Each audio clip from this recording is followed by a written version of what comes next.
মালয়েশিয়াতে ৩৬ জন বাংলাদেশিকে আটক করেছে মালয়েশিয়া প্রশাসন জঙ্গি সন্দেহে।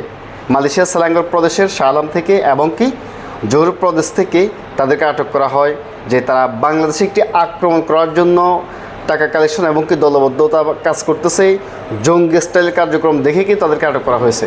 তো সেক্ষেত্রে তাদের একটি বিচার হয়ে যাবে ইতিমধ্যে, যে এই 15 জনকে দেশে পাঠিয়ে দেওয়ার প্রক্রিয়া চলতেছে এবং কি কাউকে সাজা দিচ্ছে, কারো প্রক্রিয়ামান চলতেছে।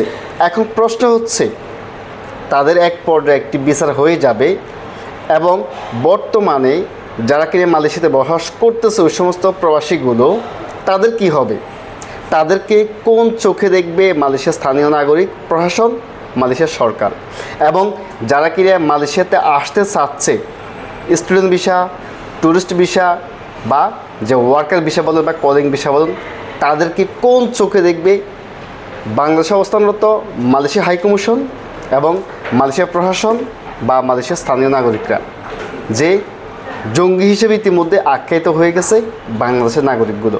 তো সেক্ষেত্রে যে আমরা বিদেশের মাটিতে বসে বিভিন্ন মাধ্যমে আমরা দেখতেছি যে হাতে গোনা কয়েকজন বাংলাদেশি নাগরিকগুলো কিছু উচ্ছৃঙ্খলের কারণে কিন্তু অপর বাংলাদেশি যারা কিনা মালয়েশিয়াতে কার্যক্রমে জড়িত রয়েছে, কাজ করতেছে, ওই সমস্ত প্রবাসীগুলো হেনস্থার মধ্যে পড়তে হয় বা তারা কিনা ঝামেলার মধ্যে পড়তে হয়।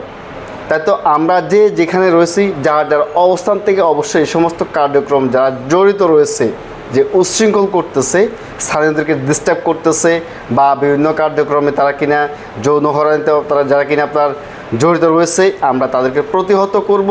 আমরা নিজেরা উদ্যোগে তাদেরকে যে এই সমস্ত কার্যক্রম থেকে বিরত থাকার জন্য আমরা যে আহ্বান জানাবো এবং কি এই সমস্ত কার্যক্রম যারা কিনা জড়িয়ে পড়েছেন দয়া করে আপনারা এই সমস্ত কার্যক্রম থেকে ফিরে আসুন। তা না হলে কিন্তু আপনাদের কারণে মালয়েশিয়া অবস্থানরত প্রায় 14 থেকে 15 লক্ষ প্রবাসী ভাইরা কষ্ট পাবে এবং কি তাদেরকে ভিন্ন চোখে দেখতেছে বর্তমান সময় স্থানীয়রা এবং কি যারা কিনা ভবিষ্যতে মালয়েশিয়াতে আসবে তাদের দিনগুলো কিন্তু ভালো হবে না শুধুমাত্র আপনাদের কারণে। তাই তো আসুন আমরা এই সমস্ত কার্যক্রম থেকে যে দূরে থাকবো এবং কি বাংলাদেশের মান সম্মান নিয়ে আমরা খেলবো না এবং কি বাংলাদেশের ভাবমূর্তি নষ্ট করব না।